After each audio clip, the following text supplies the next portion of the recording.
Dear students, here we have one problem which is based on the bearing. Let's read the problem.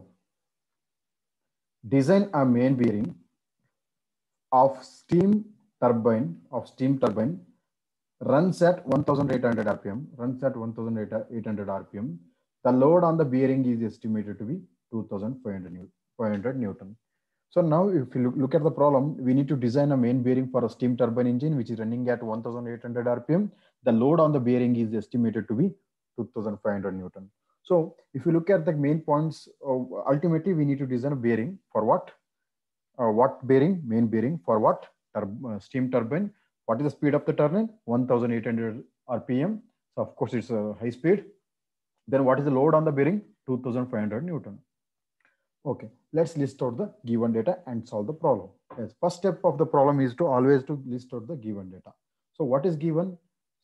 Speed of the turbine 1800 RPM. Load on the bearing 2500 RPM. So after listing, we need to solve. Okay, so we will be solving the first step. Maybe 8 to 9 step will be in this problem. Please observe carefully. Okay. Step 1. So what is step 1 here? Step 1 is to select the recommended values. Step 1 is to select the recommended values for the steam engine, steam turbine from table number 24.2. From table number 24.2. So what all we take? Let's go to the table number 24.2. Before to that, what all we have taken from the table number 24.2? Maximum pressure, P value, that is 0.692, 1.87 megapascal, diameter clearance 0.001, ratio of length to the diameter, which is 1 to 2, and absolute viscosity 2 to 16 10 raised to minus 3 PS, and bearing modulus, yes, so that is 241.8 10 raised to 9, 10 raised to minus 9.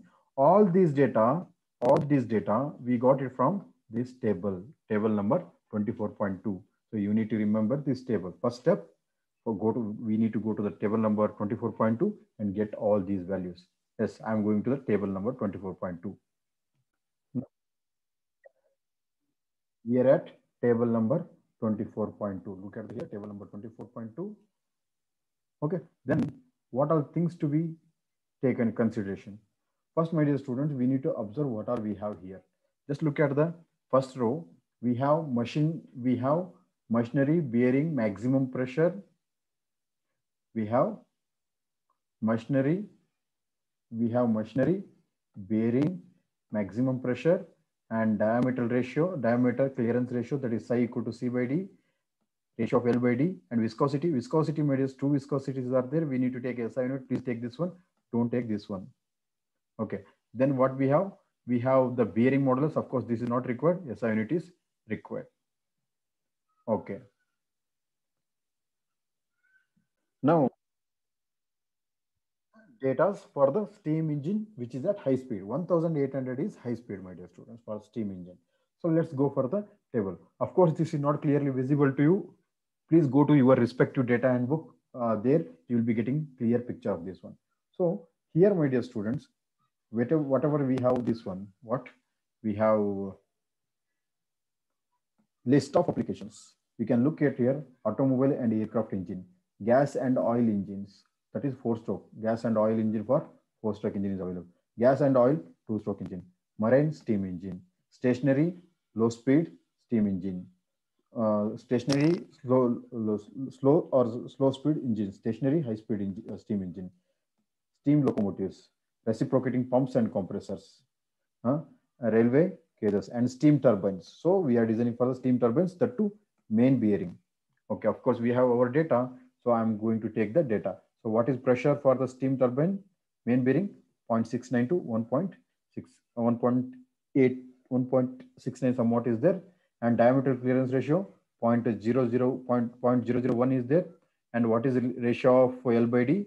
That is 1 to 2 is there, and viscosity 2.16 into 10 raised to minus 3, and what is bearing modulus? 248.8 into 10 raised to minus 9. So all these data we have taken in the first step. So now These all data we got it from that table number 24.1. So what is pressure? Pressure was 0.69 to 1.87. So any value we can take in between 0.69 to 1.87 MPa. Of course, what I do, I will take the simplest, easy to calculate, that is 1 MPa. So one we can put easily in the calculator. So I'll prefer this one. But actually, application point of view, high pressure for high load, low pressure for high speed, like this pressure we need to choose. My dear students, so 1 MPa is easy for calculation. I'm taking this one. But in this model, everything is we are dealing with the SI unit. So that megapascal is not a SI unit. SI unit is Pascal. So that what we do, mega I'll convert as 1 into 10 raised to 6. 1 into 10 raised to 6, my dear. So 1 into 10 raised to 6 Pascal. Okay, then diameter clearance, which is directly taken from a table. Ratio of L by D, 1 to 2. Ratio of L by D is 1 to 2. So again, I'm taking the simplest one, easy to calculate. L by D is 1. Then absolute viscosity is 2 into 10 raised to minus 3 Pascal. 2 into 10 raised to minus 3 Pascal. Of course, we need to take the higher value. Sorry, not Pascal, PS. So what I take, 116 to 10 raised to minus 3 PS, which I'll take. And bearing modulus, of course, directly it is taken from the table. So these all are data we need to take. Now step 1 is completed. Okay. We are supposed to go for the second step. What is second step? Second step, what is second step, my dear students? We need to calculate the diameter and length of the diameter and length. We need to calculate the diameter and length. So how we are going to do? First, we know that pressure formula, pressure equal to F by A. Sorry, W by A. Load is W. Pressure equal to load by area. So I'll keep W as it is. Area I'll write as L by D, L into D. Area I'll write as L into D. Area I'll write as L into D. That is, my dear students, I'm telling you, there are two areas we can take. There are two areas we can take.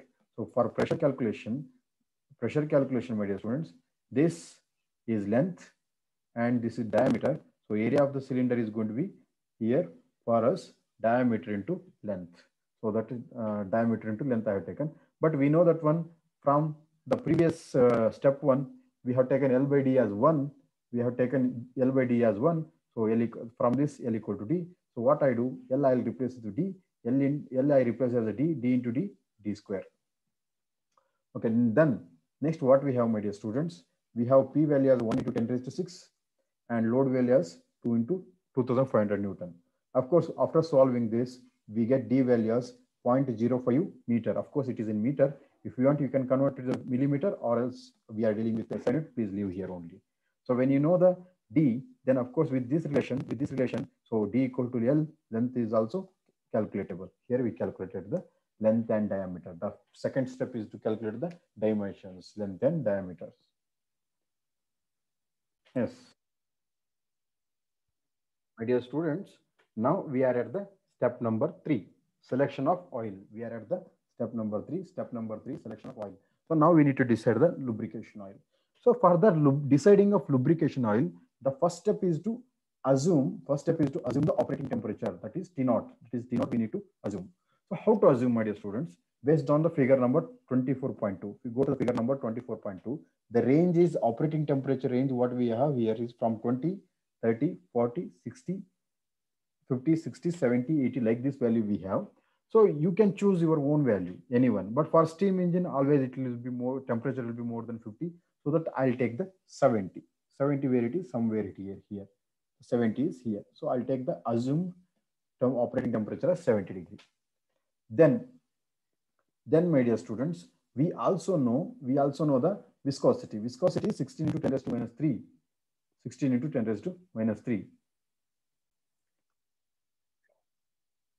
Into 10 raised to minus 3 PS. So now based on 70 degree and based on viscosity, come to the table number 24.2, 70 degree here, 70 degree we have here. And what we have, viscosity, how much we have? We have a viscosity 16 into 10 raised to 3. So what I do, I'll draw one line, 70 approximately, somewhere 60 is here, 50, 60, somewhere 70 comes here, 60, 70, yeah, 70 line is here, my dear students. 70 line is here. Okay, 70 line is here. Okay, fine. Then what is viscosity? 16 into 10 raised to minus 3. Of course, all are in 10 raised to minus 3. 16 we need to choose. So 15, 3, 6, 7, 8, 9, 10, 15, 16, 16 line is here, somewhere here. So if I go and touch this one, which line we are going to match? Which line we are going to match? We are going to match with this line. So which line? This line. So now we have touched the line. So what I do, once again, I will draw with a different color to identify. So what is this? This here we are going to meet. So here the temperature is 70. So which line we have touched here? Which line we have touched? That one we need to look. So we have touched the somewhat line. So the line, if you go that one, the line is E. So just open your data handbook. E line we have touched. So then come to the, after getting the E line, come to the here from figure, what we got from figure 24.2, the selected oil is E. Then again, after selecting the oil grade as E, oil type as E, then go to the table number 24.1. So from the table number 24.1, see this table has a B, C, D, E, F, G, H, I, J, K. So E is there. So what E indicates, my dear students? Automobile oil, that is SAE 20. So E means SAE 20. Recommended oil is SAE 20. So now, like this, we need to select the oil. So step 3 is selection of the oil is completed. But whether the selected oil is correct or not, whether the selected oil is suitable or not, we need to check.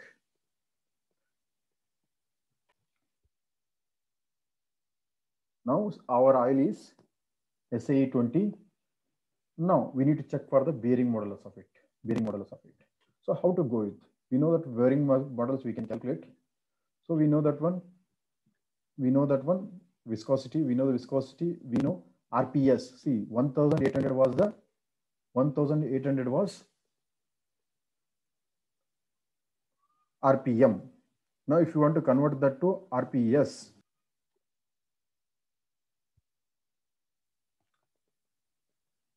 so my dear students, so what I want to tell you, this is a viscosity. Viscosity I have written as 16 into 10 raised to minus 3.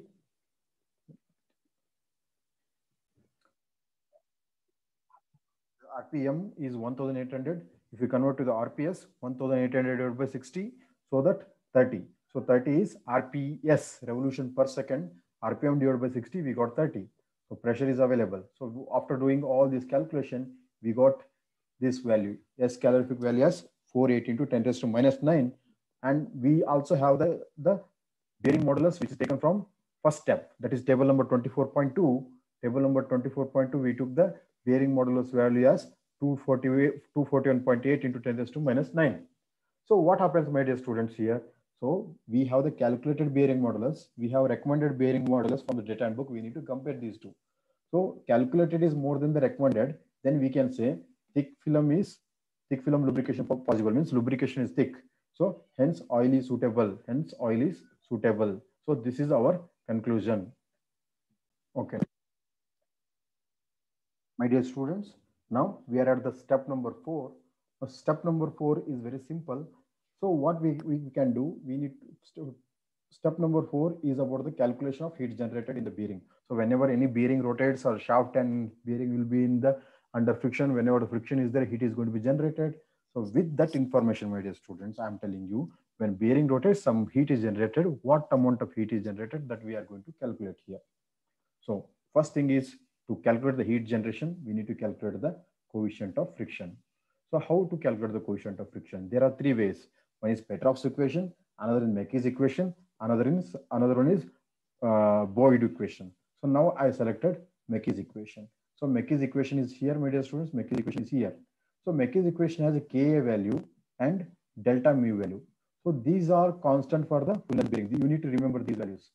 Ka and delta mu value, they are fixed for the full length bearing. So Ka value substitute, these viscosity, RPS, pressure value we know, and psi value we know. Just substitute Ka value, viscosity value, and RPS value, then pressure value, and psi value, and delta mu value. After substituting, we get the coefficient of friction as mu. So step 4, heat generation calculation. Before that, we need to calculate the coefficient of friction. That we did.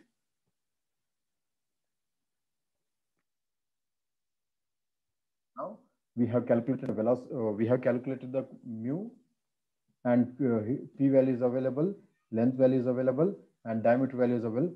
To calculate the heat generated, to calculate the heat generated, we have all the values other than velocity.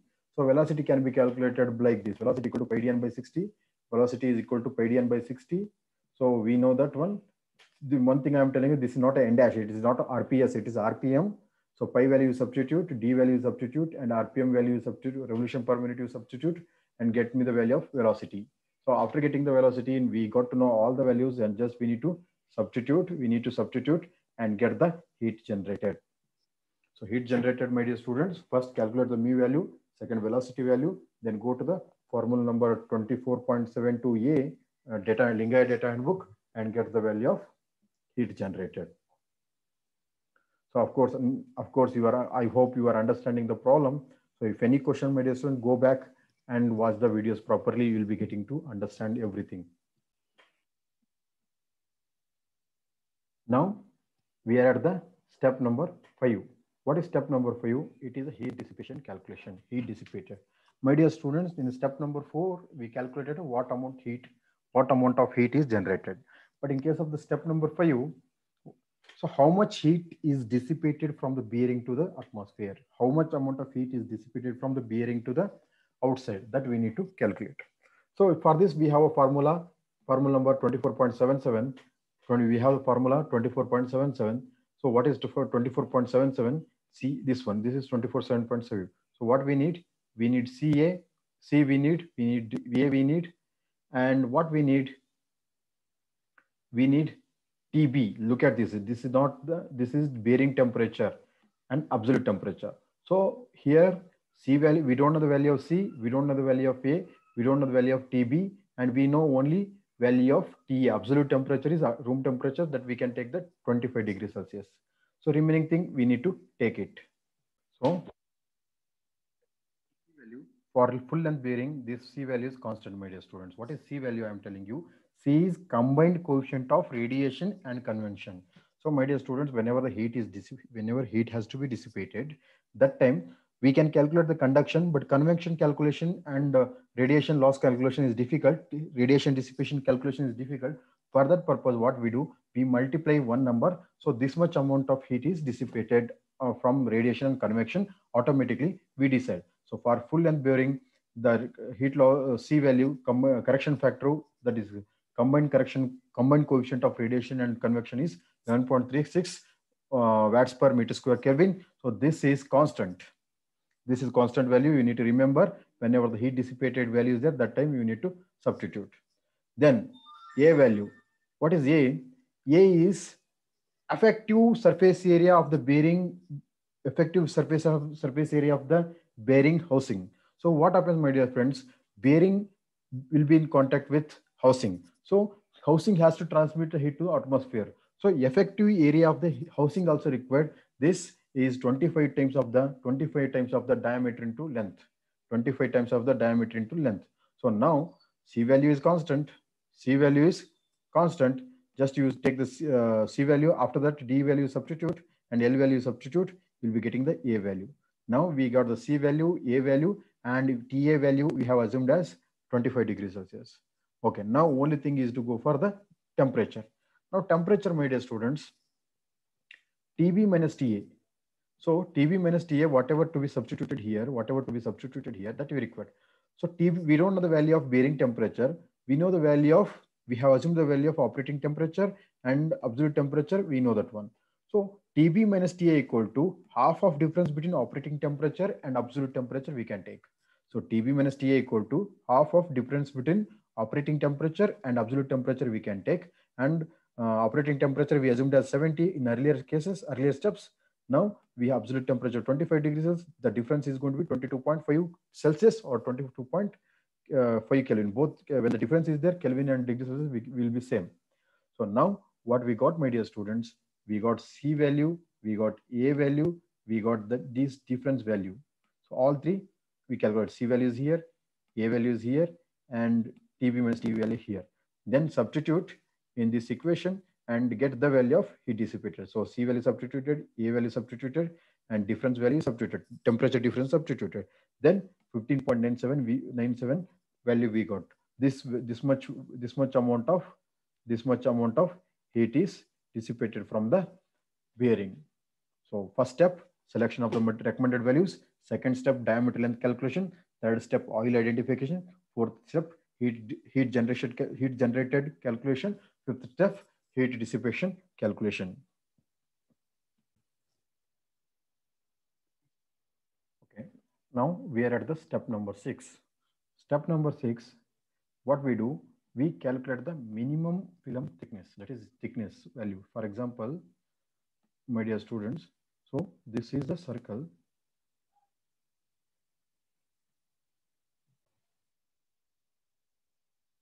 So this is circle. So what happens, my dear students? We know that one practically this journal and bearing will not be concentric. They have their own eccentric. The center will not be same. They have eccentrics. So we know that one. This is the minimum thickness of the this entire area will be filled with oil. Entire area, this area is going to be filled with oil. So what we need to do? Minimum oil where it is here. The minimum oil thickness. This one we need to calculate.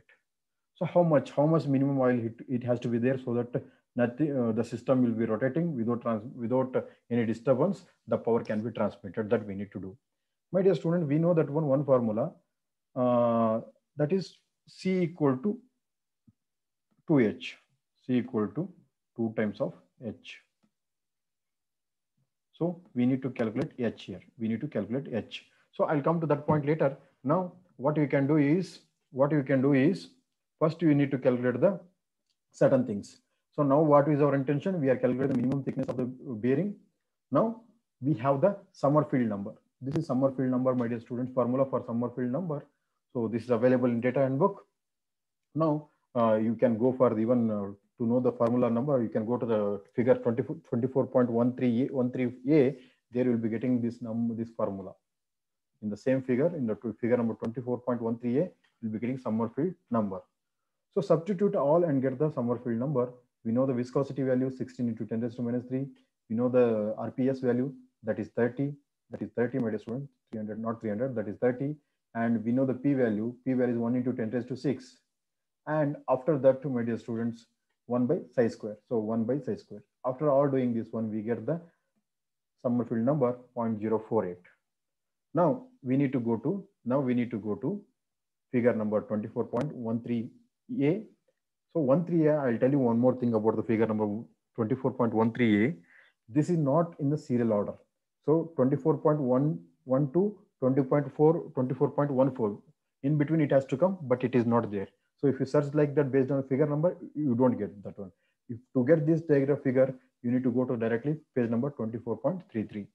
So when you go to the figure number 24.13, so we need to judge certain things. These values are mandatory. Sommerfeld number 0.048 and L by D equal to 1. That is mandatory. Now we will be going to figure number 24.13A. This is Sommerfeld number and L and D ratio to calculate the minimum oil thickness, whatever it is required. So minimum oil thickness variable delta we need to take. So now what is the Sommerfeld number? 0.48. Where is 0.48, my dear students? Here the 0.4 is here, 0.6 is here, 0.5 is there, 0.4 somewhere it comes here. So 0.4. What is the value of L by D? L by D is 1. So here the curves are L by D ratios 1 by 4, L by D equal to 1 by 2, L by D equal to 1, L by D equal to infinity. Our value is L by D equal to 1. Let's take here from here to reach this value. So L by D line reached here, L by D reached here. Then we are going to take the delta value. So here we get the delta value. Here we are going to get the delta value. So my dear student, from 0.48 reach the L by D line equal to 1 line. So 1 value is available. Then go to take the delta value. So what is delta, my dear students? Delta is minimum oil film thickness variable. Thickness variable. Delta is thickness variable. So we from the figure 24.13A, we got the delta value. What is delta? Thickness variable.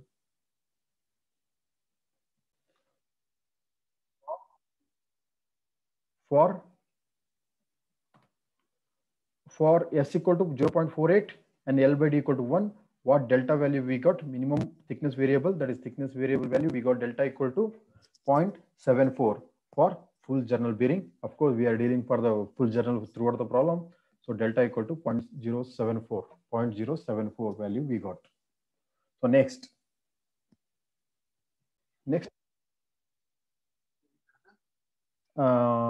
minimum thickness, that is H value. To calculate the H value, we have to calculate the H value, delta formula is that delta equal to 2H by C. We know that one, C equal to 2H. We always know that one, when they are concentric, journal and bearing are concentric, then C equal to 2H. So when they are not concentric, the thickness variable achieves. Delta equal to 2H by C. So we know the delta value, C value we don't know. We go to the calculation of C value. So what is psi? Psi is ratio of C by D. Then C equal to psi by D. Psi value is 0.001 and diameter is D. Then we get the C value as 5 into 10 raised to minus 5. 5 into 10 raised to minus 5. After this, substitute the value of C and substitute the value of D.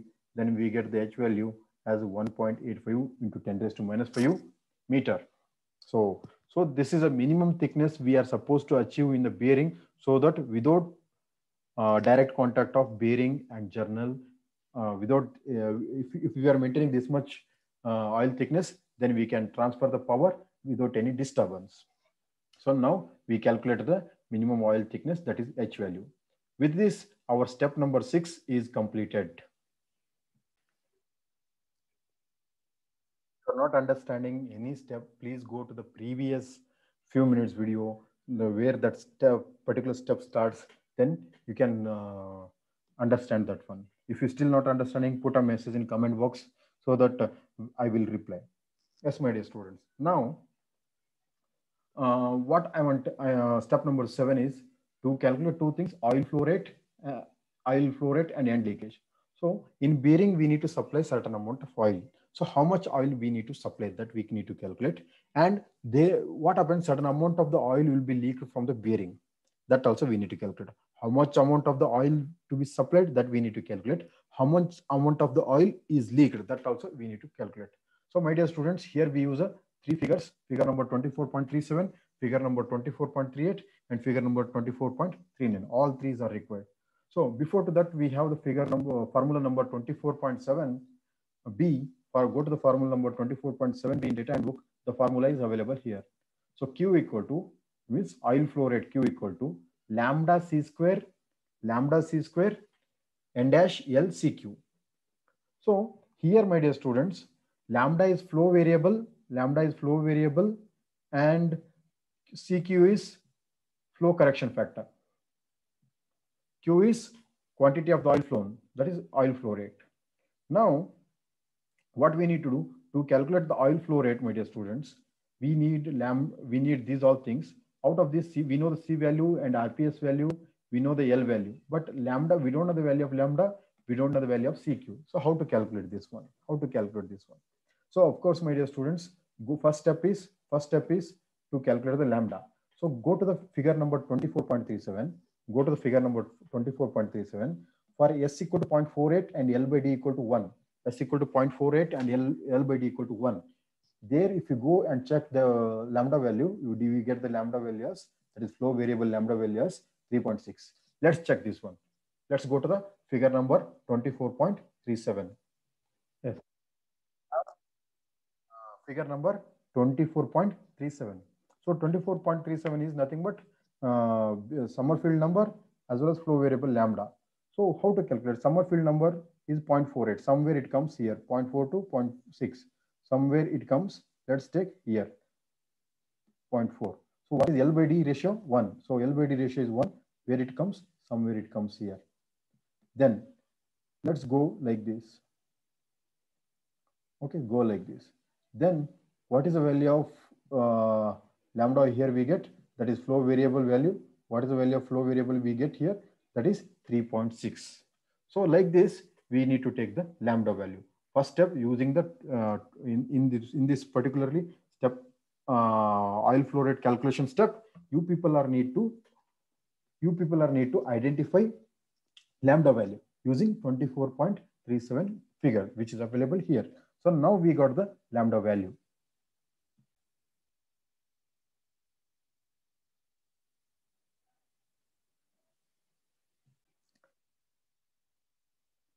Dear students, we calculate all the values other than CQ value. We need to calculate the CQ value. So how to calculate the CQ value? CQ value can be calculated by figure number 24.38.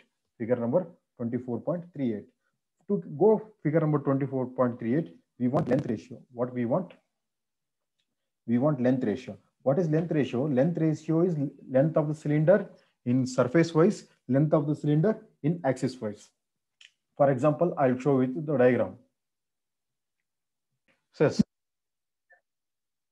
two lengths here. We get the two lengths.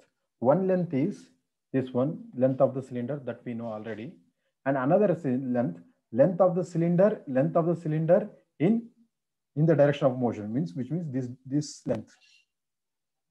This length we need to consider here. This length we need to consider.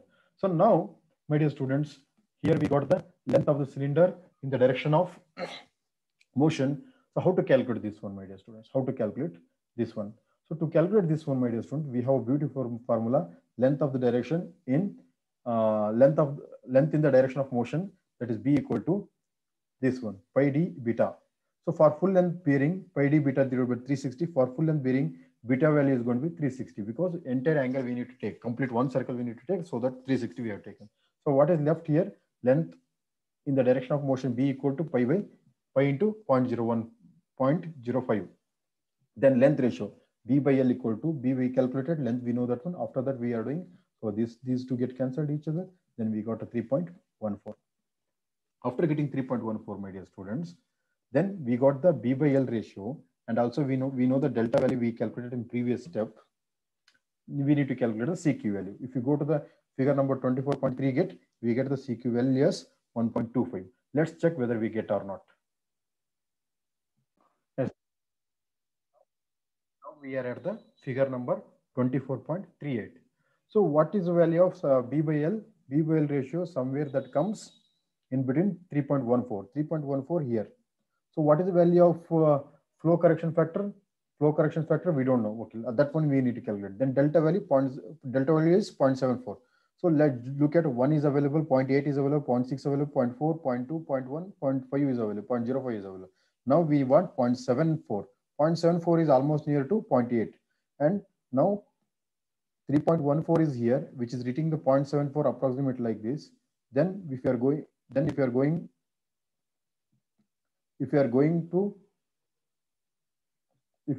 to take the CQ value, we get somewhat this one. So how much CQ value we get? Approximately it is 0, and this is 2. This is going to be 1.25. Like this, we get the CQ value as 1.25. Now, in this slide, once again, I'm explaining you. First, Q is available. Q need lambda and CQ. So we know that Sommerfeld values and L by D ratio. Then we went to the diagram number, figure number 24.37. We calculated lambda. Then length in the direction of motion we calculated. Then B by L we calculated. Then we went to the figure number 24.38. Then based on B by L and delta, we calculated CQ. That's it. In this slide we did. What we are doing? We are calculating the Q value. Every value we know, lambda value we got, C value is available, N dash is available, L value is available, CQ value is available. Everything we substituted. C value and N dash value, L value, N dash is 30, my dear student, not 300. So, and CQ value is substituted, and psi value also is substituted. After that, what we got? Q flow rate of the oil is 4.22 into 10 raised to minus 6 meter cube per second we got. Then after getting how much oil is entering the bearing, then we need to identify the leakage. So leakage, how to identify? So again, my dear students, we need to go to the next figure, 24.39. Already we used 24.37, 24.38 also used. Now we are using 24.39. So for the 24.39, so what we do, S equal to 0.48 and L equal to L by D is 1. If you go that one, we get the oil flow ratio as 0.34. So once again, using this figure 24.39 and S value 0.48 and L by D as 1. So what we are going to do, we are going to get the oil flow rate. Oil flow rate, my dear students, 0.34 we are going to get. How? That we need to check. So that we need to know. So once again, I'm going to the figure number 24.39. So I'm going to the figure number 24.39. Yes. 24.39, figure number 24.39. So that is QS by Q value. Q value we calculated. Now we need to calculate the QS. So that QS and QS divided by Q value relation we need to find out. So that for that purpose we came to the figure number 24.39. So what is Summerfield number? 24.8, somewhere here. What is L by D? L by D equal to 1. Where that means somewhere here. Then if we take like this, we get the Q by QS by QS somewhat 0.34, of course. QS by Q value as 0.34. Yes, this is how we need to take the QS value.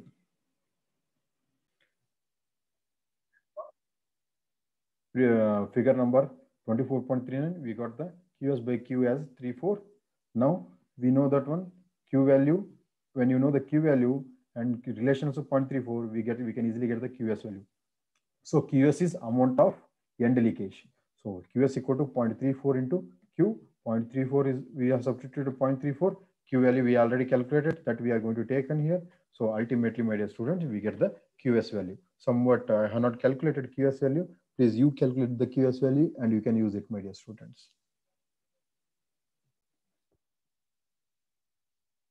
We are at the last step of the problem. Last step of the problem, my dear students. So what we need to do, we need to calculate the power loss due to the friction in bearing. Power loss due to the friction in bearing we need to calculate. We know that power loss formula mu equal to PUP, power loss equal to mu WV. Mu is coefficient of friction, which we calculated. W is available, which is given in the problem. V is velocity, which is calculated. So all the three values we are going to substitute and we are going to get the power loss formula. Power loss, how much, my dear students? How much we may get? Just I'll go for the calculation. Power loss, I got this much. So I substituted mu, W and velocity. After substitution, we get the value that is 133.7364 watts. This is the power loss due to the friction in steam turbine. So this is how problem goes, my dear students. Please watch videos again and again so that at least 1 or 2 problem solving is required to get practice yourself. Fine, my dear students. I am concluding my class.